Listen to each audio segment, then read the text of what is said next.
we're going to be playing Orphanarium by the one, the only Veins.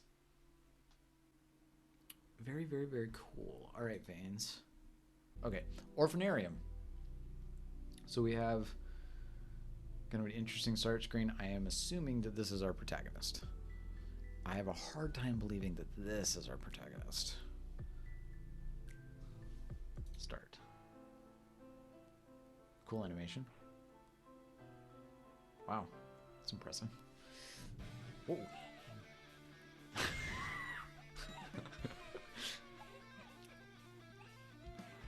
It's an interesting way to explain like the horror of the Bible.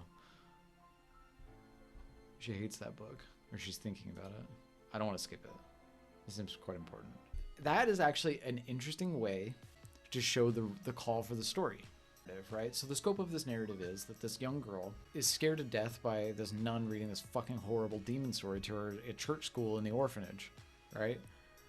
She's scared shitless of this, and so now she wants to go get that book.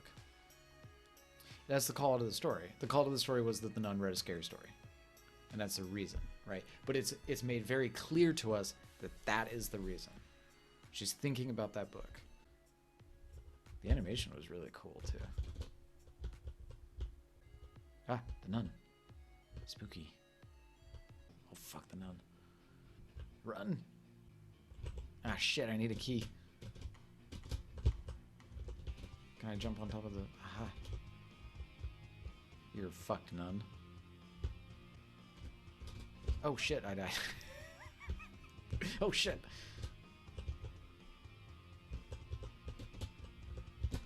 Shit. Oh, cool. The nun's over there. Run. Wow. Super cool. Oh, big cockroach. Oh shit. Yep. This looks adorable. It is adorable. But it also has an anti-Christian theme. Aha. We are out of the orphanage. Oh shit. Oh wait. Oh, we can walk behind. They're talking about the devil. I'm an idiot. Ah, the Last Supper. This is really cool.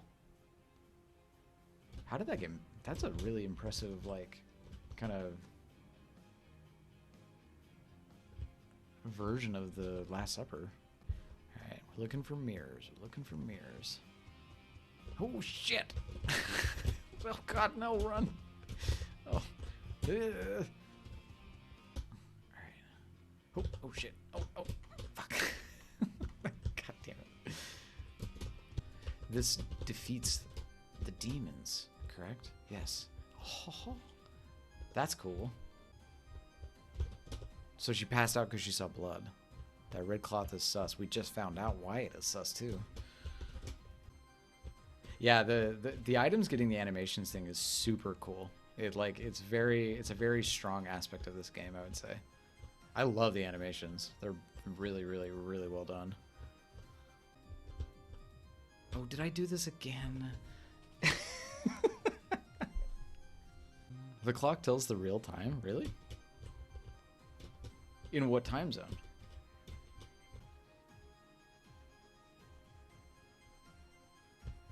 In my time zone. Shit. God. I can't get out of here.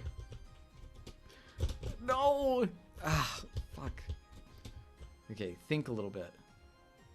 And then we jump on this, and we jump on this. But we have to remember is that we die if the nun touches us there. What the fuck is that? Oh my god. Dude, there's so many nuns. What is that guy? I know, the little red ghost guy. I think it's a representation of like the bloody cloth, right? And the bloody cloth is like turned into like a spirit or a representation of one, as it were. Why do the nuns feel so much harder? Are they walking faster? And with the holy light of the holy light of Jesus, we will remove it, pour the holy water, get rid of the blood. So we've got somewhat of a rebellious child on our hands. Being whipped by a nun. The fuck? I like that. That's cool. It's really cool to have those like hidden, all those awesome animations. Book. Whoa. What? Oh shit, I died. What an... Wow. What the fuck? That was very unexpected.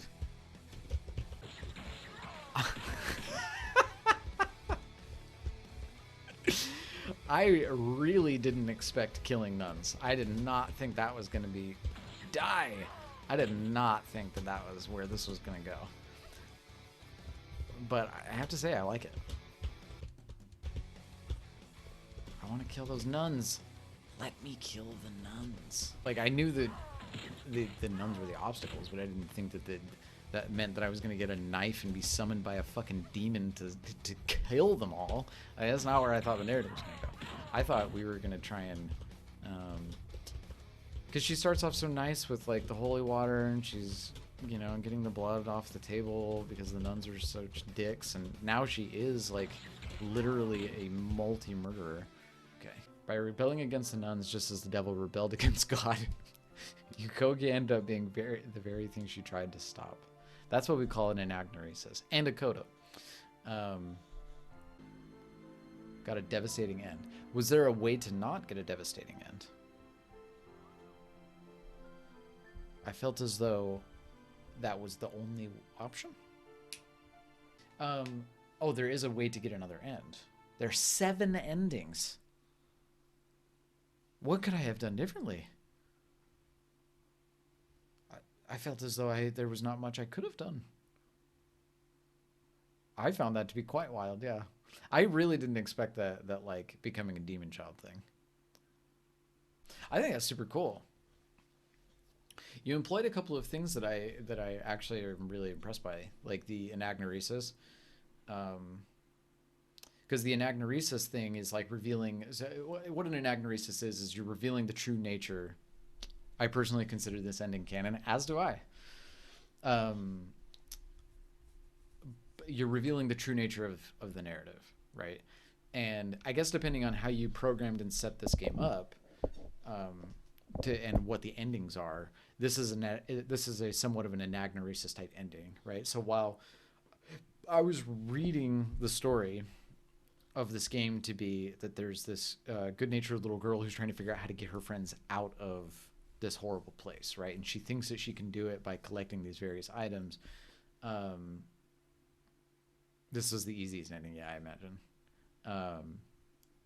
But by collecting these various items, these religious artifacts, because she didn't strike me as evil, right? She struck me as like this little girl who's in a desperate and horrible situation, and she's trying to get out, but she still believes in God, right? And so she is going through this little journey in this like prison / orphanarium, where she is collecting these things so that she can get her and her friends out of this place because the nuns are scaring the shit out of her, right? What I did not expect was the sharp left turn we took in which we were possessed by a demon and then murdered all the nuns in the orphanarium. That was that was the departure, but that's the true nature of the story because it actually recontextualizes everything I thought about the narrative. I had thought that this little girl was trying to be this benevolent person who was helping her friends when really she didn't give a shit. I mean, she does care about her friends, but because she like is crying right now that her friends ran away, but that it was revealed to me, the audience member, that the protagonist had a very different set of plans, right? She was summoning a demon. I thought she was trying to get rid of the demon. And this is a very common tactic in narrative storytelling, is to set up something called an anagnoresis, and that's exactly what an anagnoresis is. You just invert the story, right? It's sometimes called a twist ending, although not all twist endings are anagnoresis. Sometimes twist endings are just like, by the way, it wasn't who you thought it was.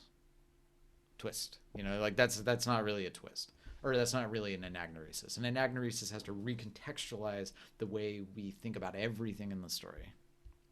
Right? So now I don't think of this little girl as a protagonist. I think of her as an antagonist. I think of her as an evil little monster, right? Who's been possessed by a demon. And I'm carrying out the whims of a demon. Like even when she has the blonde hair and she doesn't have horns and she doesn't have the stabby stab, you know? And that's cool. I think it technically falls into the horror structure. At least this particular narrative. Yeah, but let's go for one more ending then. That's fine. Okay. Got that. Got the little girls to get a story beat. Cool. So the little girls are friends at the orphanage. There are 4 girls. Yes. Yes. Ah, we only see 3. True. Good point. Yeah. Oh, interesting. Oh, shit. I see we have a cutscene. So she's giving garlic, or she's offering garlic, but then it's running away. Wow, that is super unexpected. I gotta say, this is really fucking impressive. No, go upstairs. You got it. I'll go upstairs. I will trample on the unconscious nun's body, and I will head upstairs all the way to the top. I didn't realize that's really cool that those are all little like narrative snippets, little teeny pictures. Aha. I'm gonna jump right on her head. We're gonna grab the cross. Got the cross. Now I can jump on the ghosts. Excellent. Okay. The cross is kind of what sets us up for happy endings. You fight the demon. I think I'm fine with just getting the lukewarm happiness ending in which the girl leaves her friends behind, but she looks on to a brighter future. She got a selfish end. She managed to get away from the religious cult, but neglected to save her friends.